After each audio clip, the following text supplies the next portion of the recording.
Hi, good afternoon. My name is Sofia Lemos, and I'm the Associate Curator of Public Programs at the Riga International Biennial of Contemporary Art, and suddenly it all blossoms. It is my pleasure welcoming you to the fourth convergence of our online series of talks and conversations, which today is looking at the ways in which the future has never been so present, and yet the present keeps prolonging itself. It insists on continued global economic crisis, on expressing the afterlives of slavery and the enduring legacies of colonialism, and new and ongoing so-called natural disasters, turned into public health crisis, turned into more and economic and social disparity, turned into massive global upheaval against the carceral state as we speak of now. The future has never seemed so stuck in the present that as it does, and it does quite not seem to pass. However, as First Nations peoples, indigenous communities, syncretic generations born out of imperialism and migration show, alternative futures have always been around. As a young political science student in a conservative city in northern Portugal, my friends and I used to read up on the articles and interviews published by Boaventura de Sousa Santos, a leading thinker of knowledges born out of struggle. And we used to imagine in earnest how to enact a more equitable life towards global social justice. Boaventura's widely translated books speak truth against power and weave possibilities beyond the capitalist, colonial, and patriarchal ideologies that govern our life. I'm really grateful for the opportunity to share this hour with you, Boaventura, and your thought with our viewers in Riga and elsewhere. By way of a very short introduction to a thinker whose life and experience are much greater, Boaventura de Sousa Santos is a professor of sociology at the University of Coimbra in Portugal and a distinguished legal scholar at the University of Wisconsin-Madison. He earned his degrees from Yale University and holds the degrees of Doctor of Laws honoris causa by McGill University in Canada. He is Director Emeritus of the Center for Social Studies at the University of Coimbra and has written and published widely on issues of globalization, sociology of law, the state, epistemology, social movements, and the World Social Forum in Portuguese, Spanish, English, Italian, number of languages. His recent books in English are The End of the Cognitive Empire, The Coming of Age of the Epistemologies of the South, Decolonizing the University, The Challenge of Deep Cognitive Justice, If God Were a Human Rights Activist, and the widely translated and important blueprint for decolonial thinking, Epistemologies of the South, Justice Against Epistemicide. This afternoon, Boaventura will share with us thoughts from a new piece of writing recently published in Portuguese and Spanish, soon I believe to be translated to English, entitled The Cruel Pedagogy of the Virus. These lessons shows us how we're quarantined in a broader struggle and how the world is seated in its ruins, our glossary word for this week. So please join me in welcoming Boaventura. Thank you again for coming and sharing this time with us.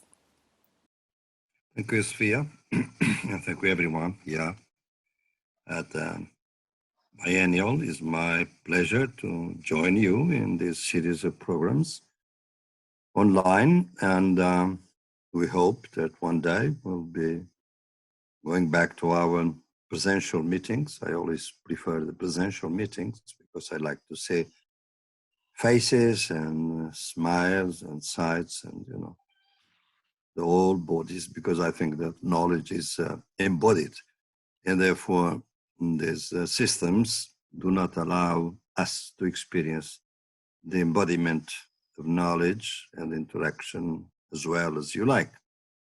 But we have to live under these conditions, and we'll do our best.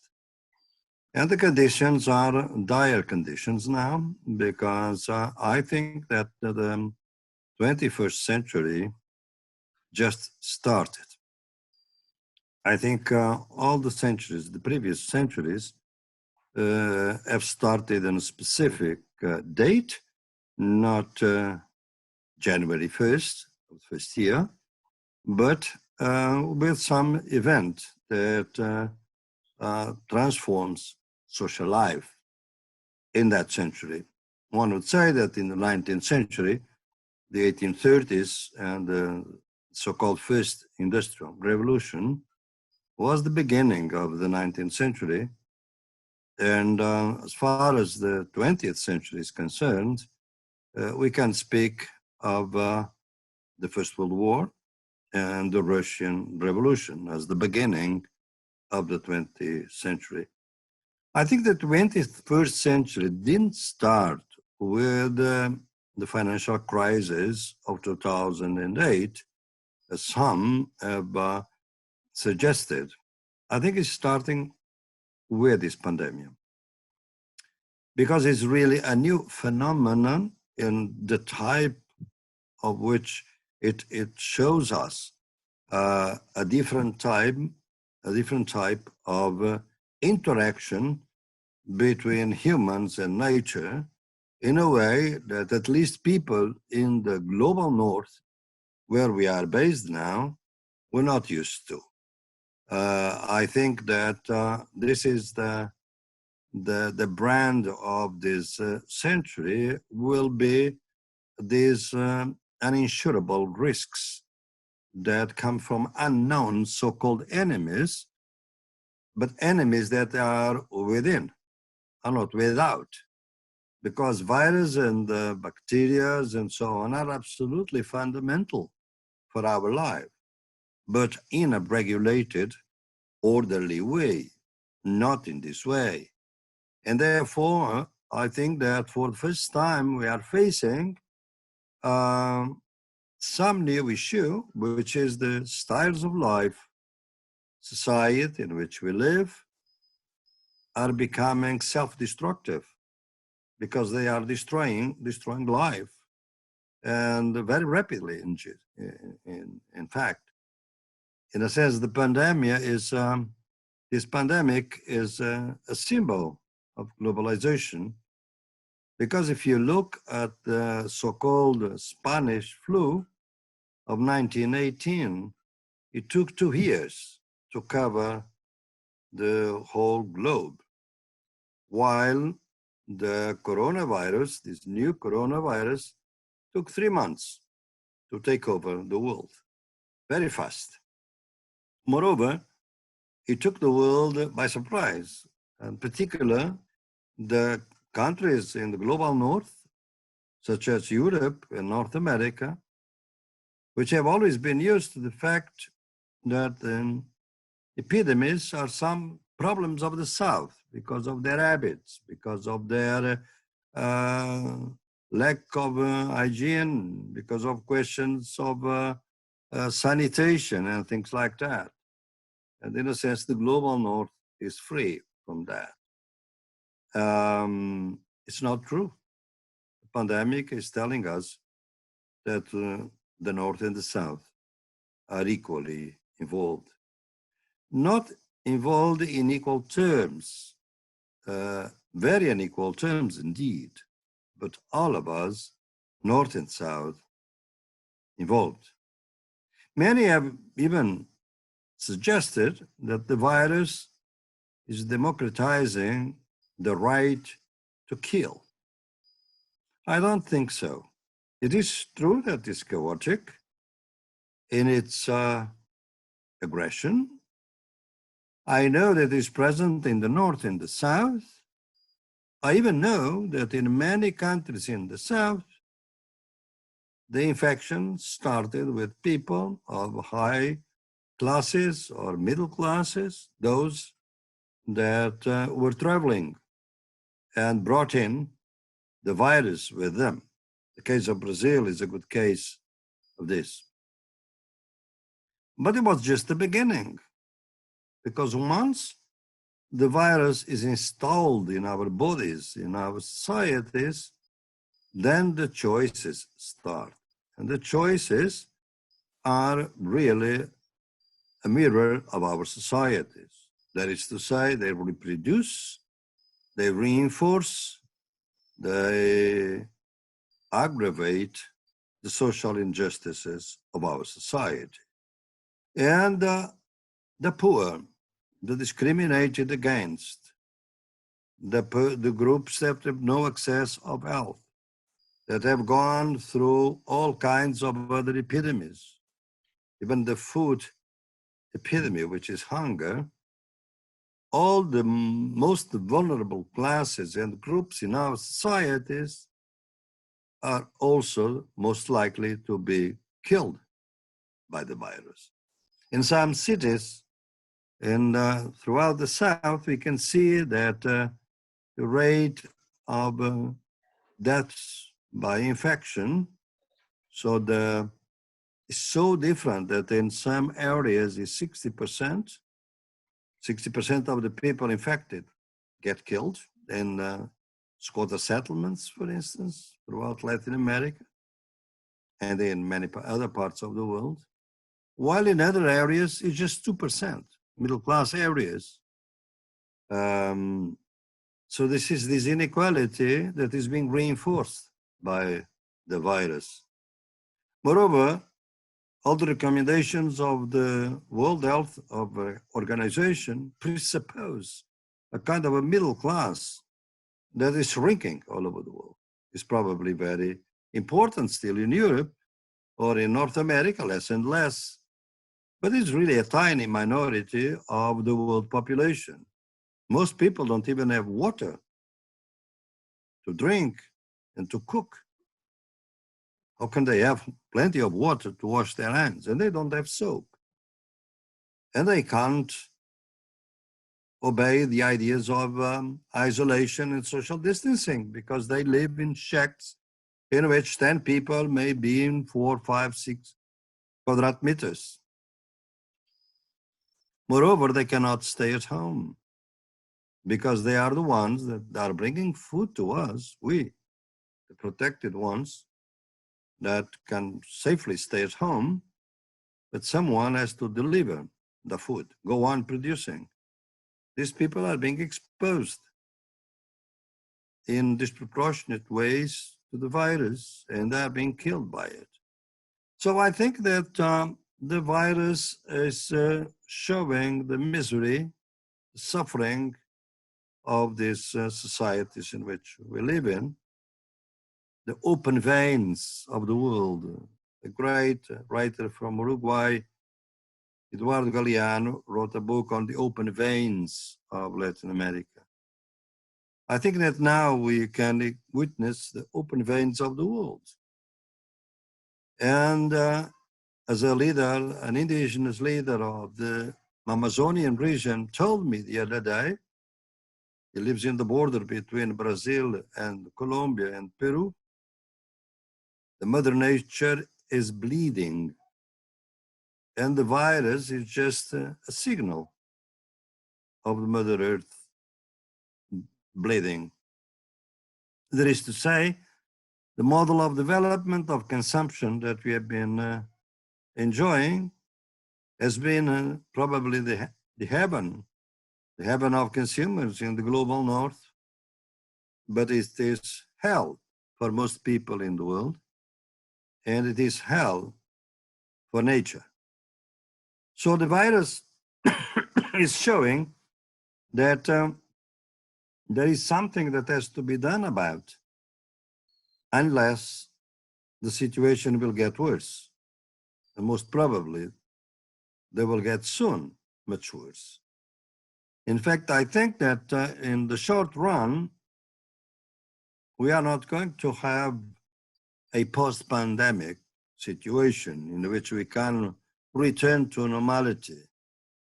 Normality that has been this violence, discrimination, injustice in the world. So this normality is something that some people would welcome, as most people would not welcome. They would like to have some better solution than whatever is normal. But even this normal that many people in Europe and North America may be aspiring to won't be there. We are going to enter into a period of intermittent pandemic. The second waves, the third waves, the next mutations of this coronavirus, other generations of coronavirus or the other virus. I think that we are really very vulnerable in general to the recurrence of pandemics in this century. And this is actually new because the global middle classes have been used to transform danger into risk and risk into insurable risk. This pandemic world, this pandemic epoch, the dangers and the risks are uninsurable. So either you change, or if we don't change, things will get worse. So I think that the virus, in a sense, invites us to a new conversation of humankind. And this conversation, which has been going on throughout the global south, but to which we have in the north paid no attention because our epistemologies are very arrogant. And as we have seen, we are very much also hostages of that arrogance in this case. People in Italy or in France or in other countries in Europe always thought that, this epidemic would be another kind of flu, not be very serious. And all of a sudden, we have thousands and thousands of deaths in Europe. It was the arrogance. For the past 6 centuries, Europe has lived out of this arrogance, and this arrogance is coming to an end. In epistemological terms, it has been announced, and I myself have been working, as Sofia was telling you, on the epistemologies of the South. And my most recent book, The End of the Cognitive Empire, published by Duke University Press in 2018, is probably a kind of a long-range type of debate on the epistemological, methodological, and pedagogical consequences of a paradigmatic change in our ways of knowing and relying more on the knowledges that circulate in society, popular knowledges, and of course, do not abandon science. Modern science is precious, but science is precious to the extent that it shares whatever it knows with other knowledges that know other things that science does not know and cannot possibly know. Modern science cannot possibly understand the spirituality of nature. The fact that a river can be sacred, that a forest can be sacred. Our northern epistemologists do not understand the transcendent that inhabits the immanent, the reality. Is not the God up there in the skies, is the divinity of nature itself. So I've been calling for an ecology of knowledges that combines whatever we know in science with other knowledges. And my theories are coming from social experience, working with social movements in Latin America, in Africa, in Europe, of course, also. And what they tell me is that usually these movements rely on all these kinds of knowledges. For instance, I'm very much involved in a movement in Latin America and also in India against industrial agriculture and the use of toxic components, what we call agrotoxic components in agriculture, glyphosate, insecticides, pesticides, that are very dangerous to our health and, of course, to the health of nature. In this movement, we combine the knowledge of biologists, agronomers, biochemists, and, of course, the knowledge of peasants, indigenous communities, that in which this industrial agriculture is present, and they know very well the damage that these products inflict on nature, on the community, on their bodies. Where, for instance, in some of these peasant communities, we have incidence of cancer tumors, brain tumors, that are much higher than in other region of the world, among even younger people, because of this poison that is going into their bodies all the time. Therefore, here we combine ecology of knowledges. And this ecology of knowledges, I think, will be the necessary epistemological transition that we have to go through. So, in face of this, one can identify three possible scenarios for the immediate or medium future. Now that many people are talking about the future, even though they are much concerned with the health crisis, the extent of this health crisis forces them to think about the future. So the three scenarios are the following. The first one is that nothing will change. It will get worse. It will get worse.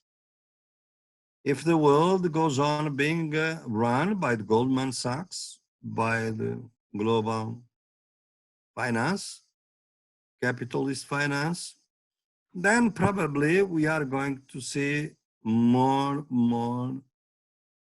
social injustice, polarization of wealth, and of course, more social turbulence, social protests, social unrest. We are witnessing in the United States the killing of a black person, the assassination, as a matter of fact, the reaction.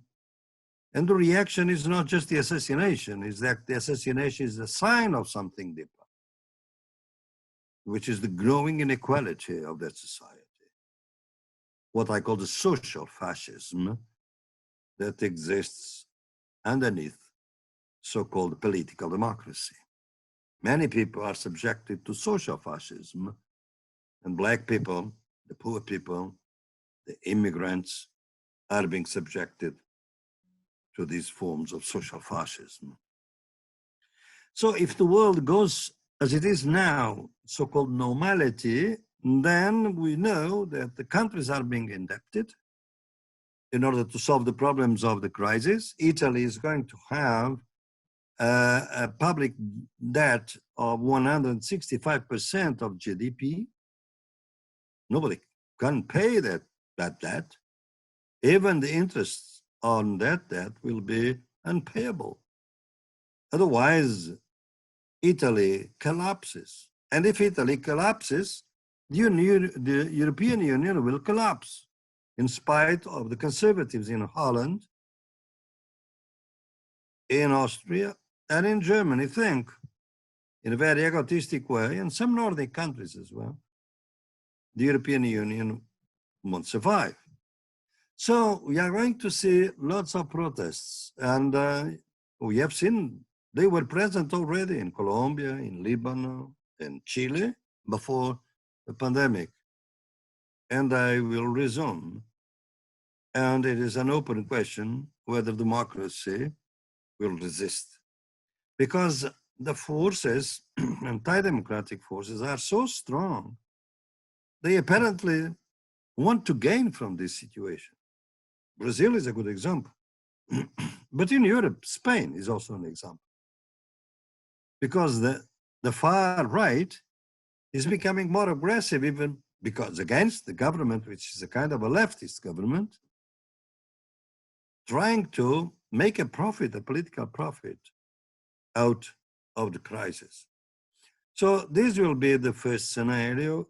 Things will get much worse. The second one is the scenario that will change as much that it is necessary so that nothing changes.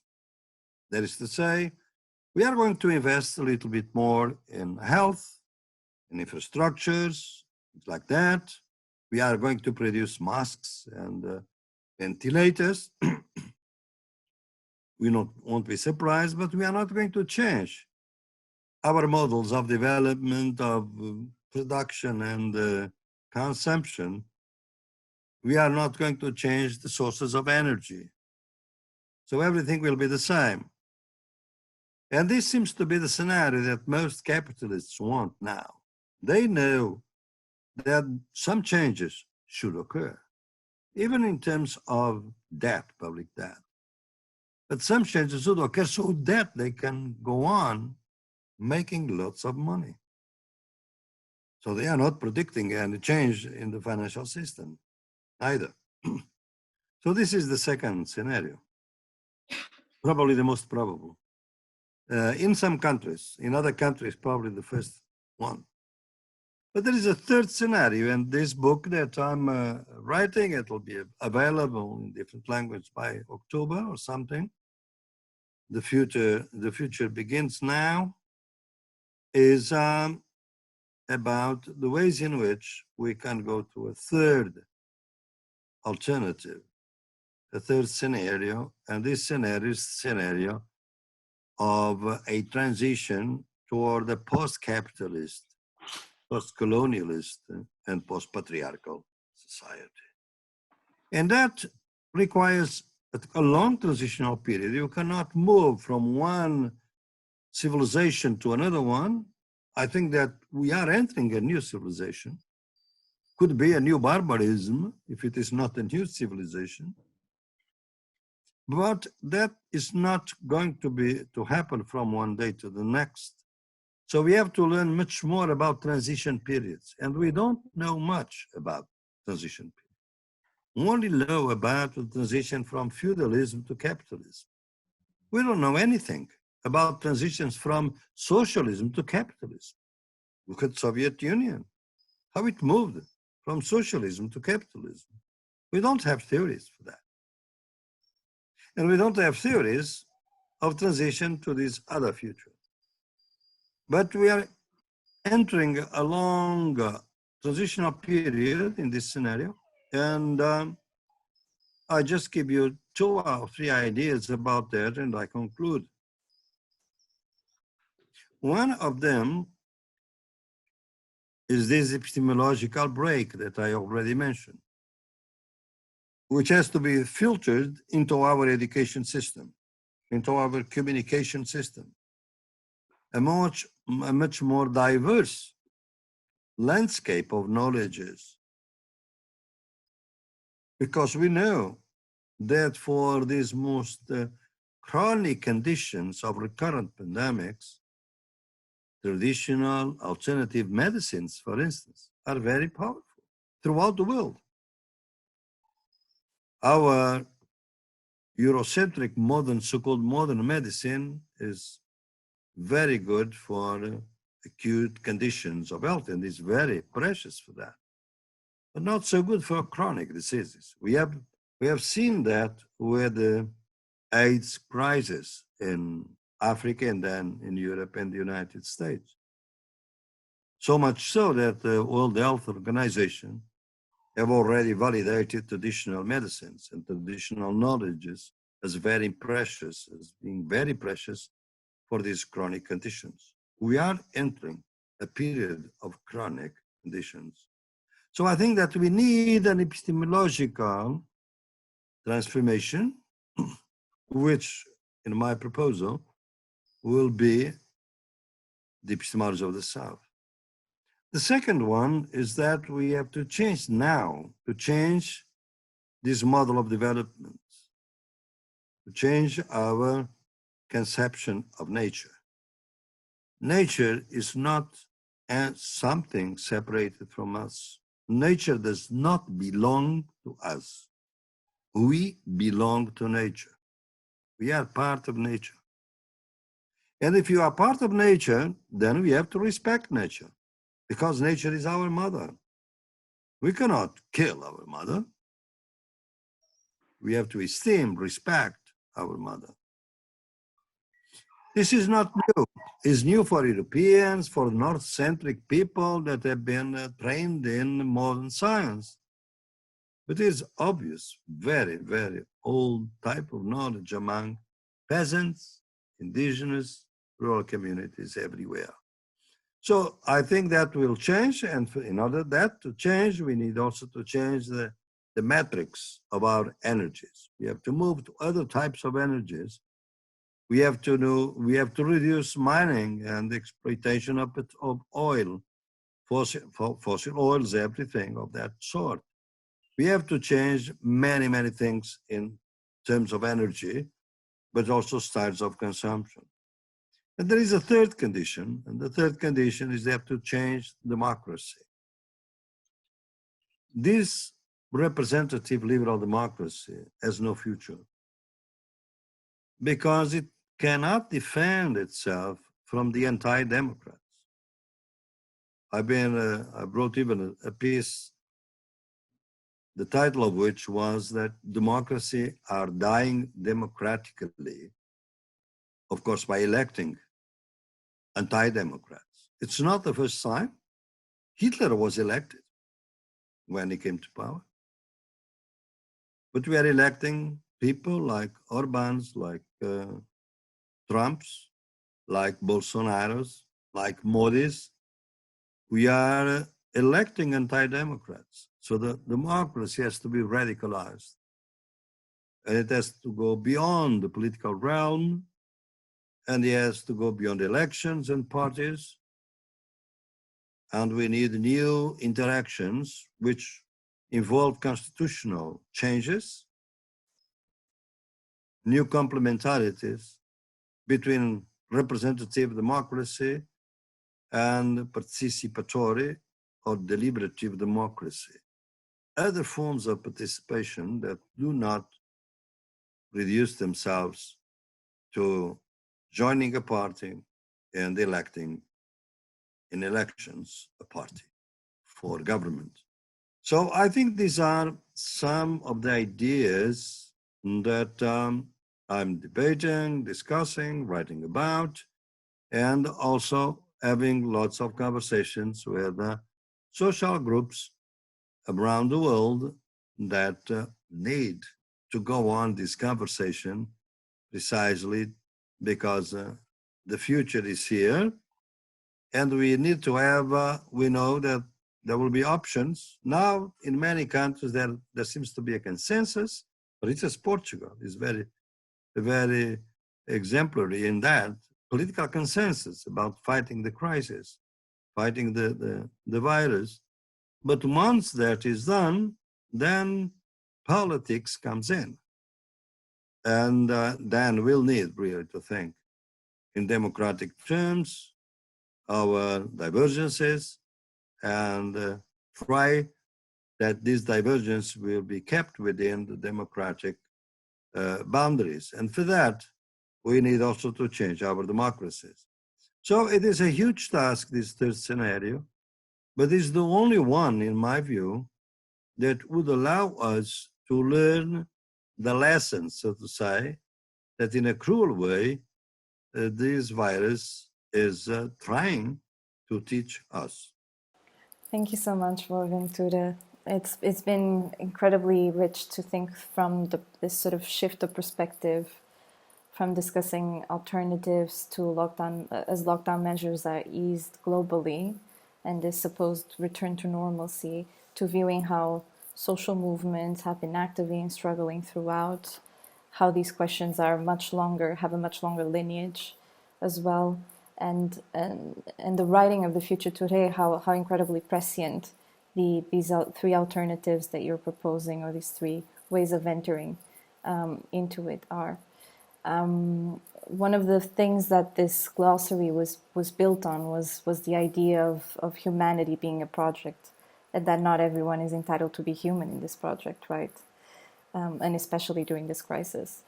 And not only during this crisis, but more urgent still during this week and during this weekend, where risings against violence towards Black lives has been so active in the U.S. and in other cities.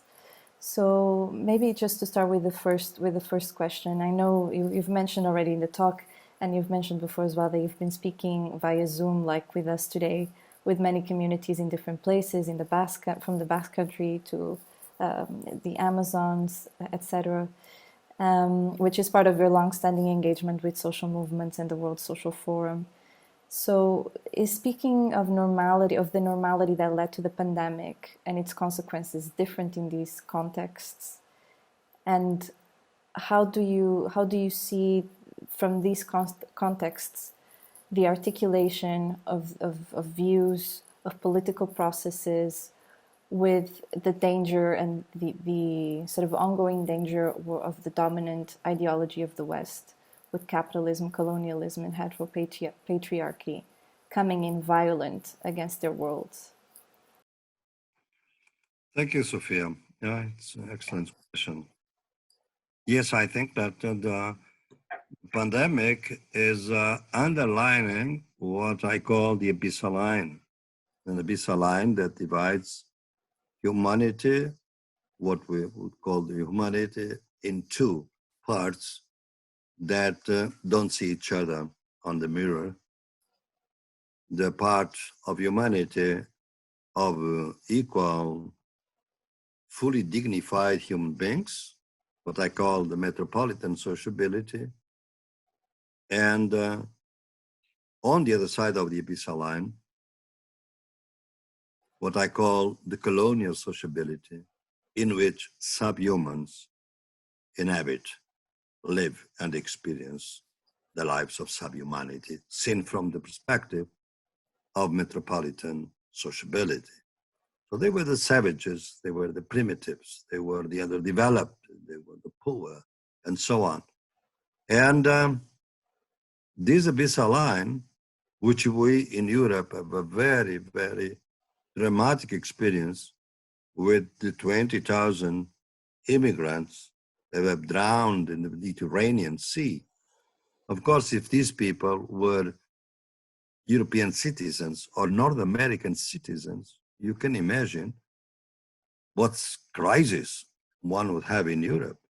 But they were not fully human beings. They were Africans, immigrants, Black people, subhumans in general. And so this, I think that it has been going on since the 15th, 16th century, that humanity does not exist without subhumanity because of these radical exclusions of people that are degraded ontologically. Their beings are not considered fully beings. What you saw in Minneapolis the other day is precisely that. The Black person is not a fully human being. You cannot imagine that video by a policeman against another white person. You cannot possibly imagine that. It wouldn't happen. But he's Black. He's not fully human. He's subhuman. So this Abyssal line has always been there and is even more present now. Because I have this idea, this theory that I've been proposing. It's not mainstream, and I don't care about that, even in the critical thinking, that we don't live in just capitalist society. We live in capitalist, colonialist, and patriarchal societies. And because capitalism didn't end with independence, it transformed itself, reconfigured itself. We have all forms of colonialism and the racism, xenophobia, land grabbing, concentration of wealth, racism, as you have seen in Minneapolis now. So you can see that, in fact, this is always been present, colonialism. It is very much so today. And patriarchy, in spite of, or probably because of all the victories of the feminist movements, feminicide and gender violation is growing around the world. So my idea is that these three forms of domination are articulated. So capitalism becomes more unequal, more unjust, then colonialism becomes also stronger, and patriarchy also stronger and more unjust. So in many societies, you can see very clearly what I'm saying. You know, in Brazil, Mr. Bolsonaro reaches the presidency, or in America, Mr. Trump, capitalism becomes much less protective of the popular classes from one day to the next. Social rights are eroded. So capitalism becomes more unjust to all these people. So becomes stronger, more aggressive. At the very same time, the genocide of black youth in the peripheries of Brazilian cities increases, as it has been increasing in the cities in the United States. That is to say, racism, colonialism increasing. And patriarchy, the genocide of women, the feminist side is growing. So as the capitalism gets more savage, it does that by also increasing and reinforcing colonialism, racism, and sexism in our societies. And the reason is simple, is that capitalism is based on free labor, what we call free labor and labor contracts. But this free labor does not sustain itself, socially speaking, without vastly disqualified labor and non-paid labor. So this vastly disqualified labor is produced by immigrants, by people from Africa, from the underdeveloped world, from so-called Latin workers, African workers in Europe, and so on. And non-paid labor is produced mostly by women. So these other forms of labor are fundamental for the free labor and capital accumulation to survive. So that's why we have also these forms of domination. So I think that precisely this normality will get worse because it won't be just capitalism, exploitation in strict terms that will get worse. But racism will increase, sexism will increase. So the inferno, the hell for women, black people, racialized and sexualized bodies will increase. So the dominant ideology is going to be very, very violent. That's my first scenario, and that's why I'm alerting to it, so that people are much aware that immobility, passivity,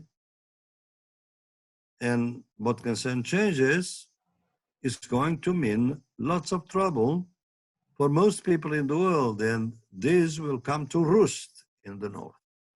As also the pandemic is showing, whatever we do, our companies in Latin America or in Africa, mining companies, gold companies, etc., it's oil companies, etc., then we get back through the virus, the consequences of the ills that all this and the costs that all these endeavors are causing to the world.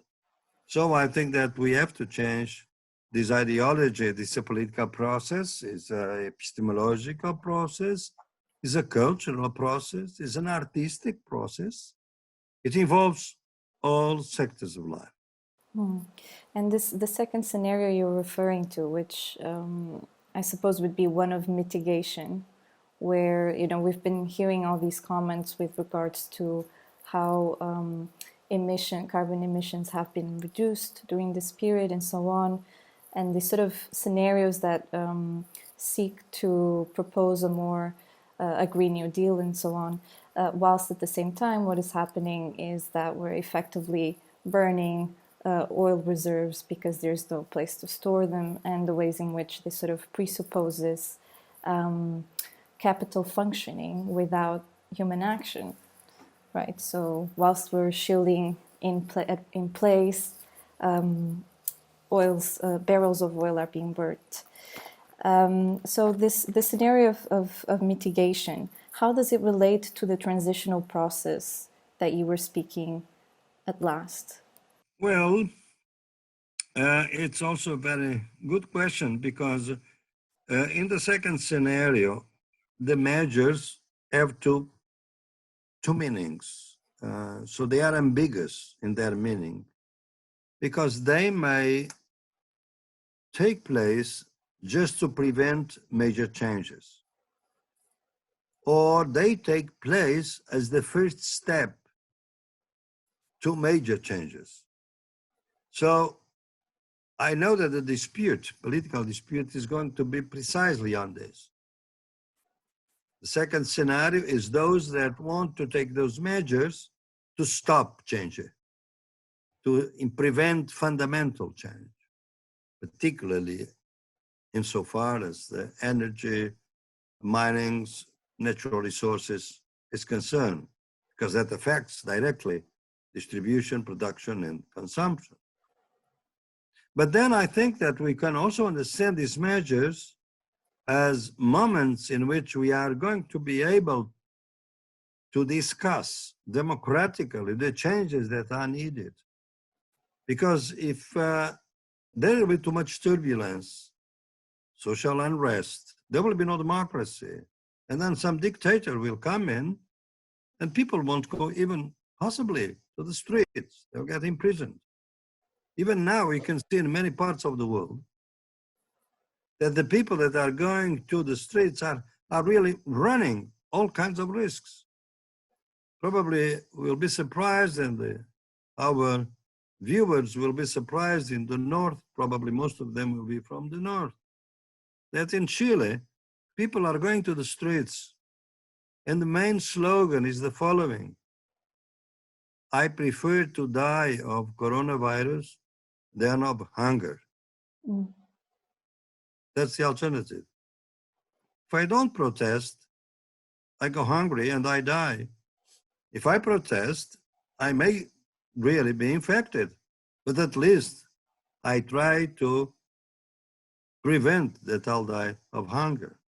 That's the situation in which we are. So I think that it is true that these measures have a potential. One of the most interesting ones is in Spain has just been promulgated, approved, an universal income, basic universal income, which is a proposal that has been discussed throughout the world. It is an idea that if we are going to have more and more unemployment, people should be entitled to have a universal basic income. It has been tried out in Finland and other countries, has been discussed. Well, Spain apparently is trying this system now, because this basic income won't be just for the emergency, but it will be permanent. Well, if that's the case, this could be also a sign of empowering the popular classes, the impoverished middle classes, to go on discussing the larger transformations that we need. Or maybe just a way of destroying, eliminating the revolutionary potential, the unrest that people are in at this point, because they are afraid of the next pandemic and so on and so forth. So I think these measures are ambiguous. Mm-hmm. Part of the transition for the third scenario, or maybe a way of preventing the third scenario from being discussed. And of course, as you mentioned, there will be spaces in which perhaps this form of silencing and as perhaps even as a form of ensuring the risk, a form of silence as insurance, would be taking place simultaneously to other forms of social movements which are looking ahead and opening, radically opening towards these transformations. And so I suppose regarding the third scenario, I'm wondering how it relates to this concept that you've put forth in The End of the Cognitive Empire, which is ruin seeds. Is there a relationship between the third scenario and this concept? I think that you're right. The third scenario calls for a political mobilization, for polarization, of course, because the consensus about these more fundamental transformations is most difficult. People tend to agree on short-range type of changes. Probably they won't be concerned, particularly politicians in this representative democratic world. They are very much concerned. For them, the long run is the next 4 years after they get elected. After that, they don't care. They may not be re-elected, but they don't care. Or if they care because they just want to be re-elected, as the case of Donald Trump. He just doesn't care about lives of people. He puts the blame on anything. Chinese, the World Health Organization, the Democrats, everything. Antifa, he invents, scapegoats, so that is not made responsible, which is the truth of all this catastrophe in the United States, because he wants to be reelected. So the politicians tend to be today very short-range type of people, short-range thinking. Because since the discussion of alternatives, particularly after the fall of the Berlin Wall, has been mute, the idea that there is no alternative, the famous Tina of Margaret Thatcher, so destroy the idea of civilizatory changes. So the politicians are really current fediver of politics, and these most fundamental issues that have been out of the political agenda. They have remained in social movements, of course, in some of them, but very marginally so. So I think that now we are going to see all this polarization much more vividly, I think. And this will be fundamental. So usually we tend to equate these changes with novelties, innovations, because we are children of a culture that imagine that any new thing is called a revolution, and the revolution is not circularity, but disruption. Right?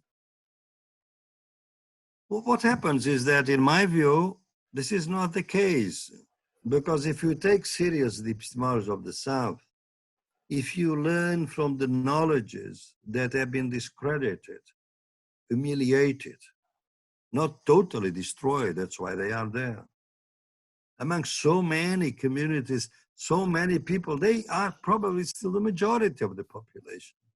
Throughout Africa, Latin America, Asia, Oceania, there is to say all these other knowledges that are not scientific knowledges, which are also citizens' knowledges, popular knowledges in our cities,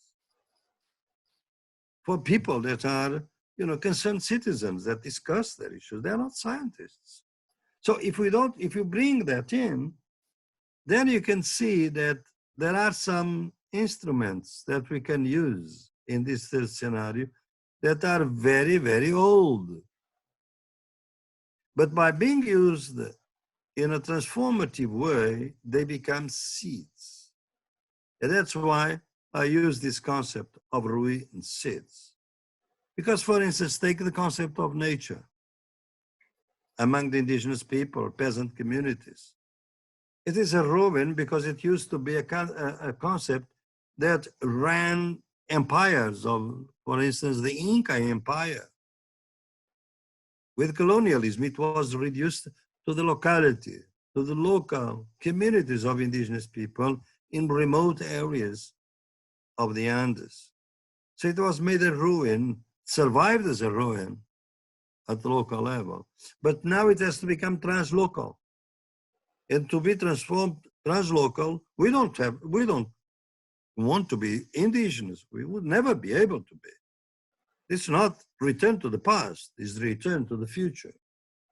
But like the indigenous people say, the best way of looking into the future is to looking into the past. So the ruin has a potential to re-energize utopia, imagination of a different politics, different conception of nature, and to that extent becomes a seed. But I apply this argument, this concept, even to our concepts. I think human rights today, democracy, is a ruin. You know, human rights is absolutely violated in our, and absolute with total impunity. Look at all the countries that are the mother or father countries of democracy, what they are doing. The United States is a good example. And we in Europe are not much better when confronted with similar issues. So I think that our human rights are also a ruin. Could it become a seed? Our democracy is a ruin. Could it become a seed? Well, I think it could. It could be part of the world conversation, provided, and we have now the example, as I told you, that, you know, this reform of democracy, trying to create a complementarity between representative democracy and participatory democracy, it is a renewed thing. It's a new thing, based on old things. But what comes out is a seed. So the ruin seed is the dialectics of transformation without wasting experience. Probably, Sofia, since you are Portuguese, you probably know that the subtitle of one book I published, I think it was Crítica da Razão Indolente, 2000 or something before. It was against the waste of experience, which then it was also used in other books in English. So against the waste of experience, I have been much against this waste, because all these experiences of the world, even the experiences of human rights and democracy, should not be wasted, could be used, but used in a transformative way. So that's basically my answer to your question. And this is a beautiful thought to end on, but I don't want to end without asking a final question, which has very much to do with this idea of re-energizing utopia. And it is, what is the role of arts in this for us to begin building on towards global social justice?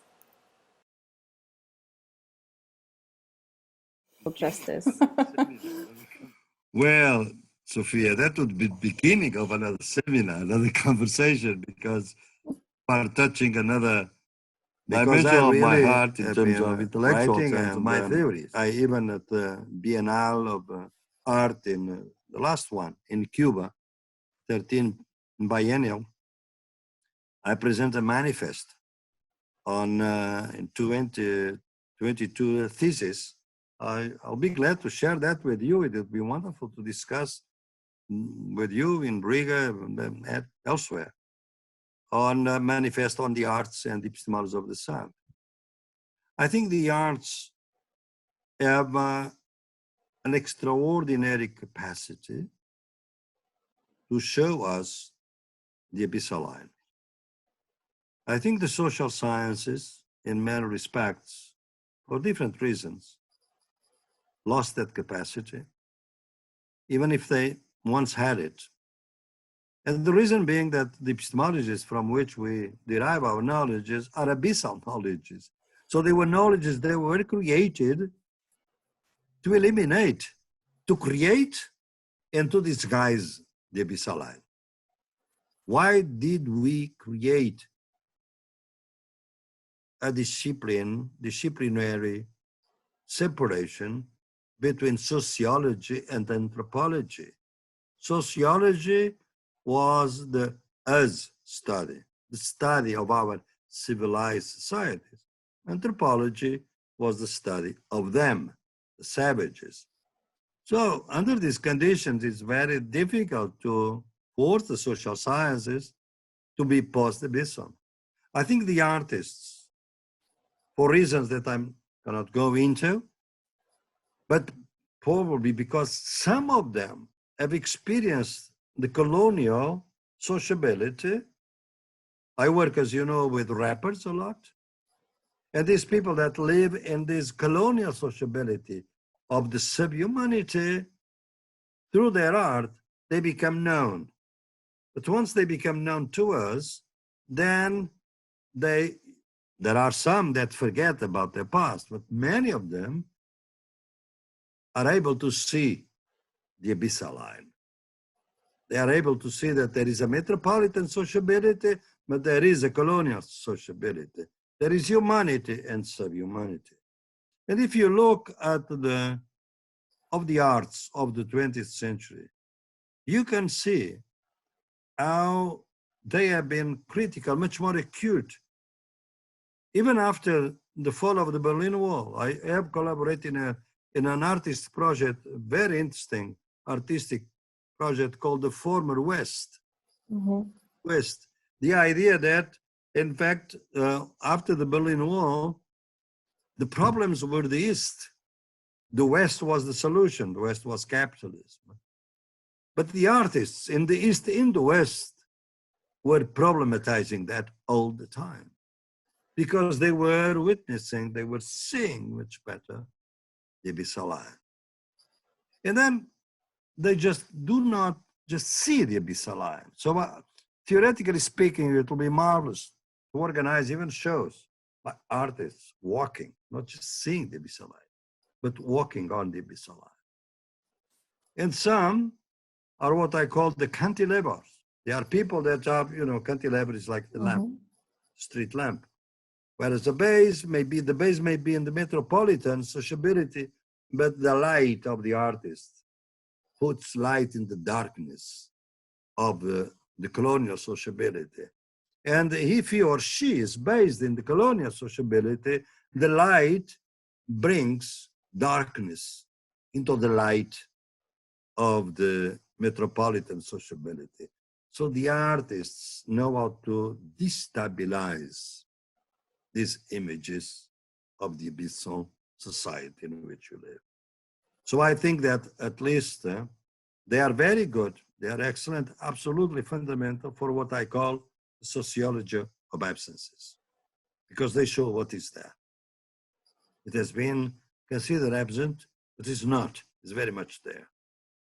And by doing that, they contribute to the sociology of emergencies because they amplify symbolically. They enrich the canon of art.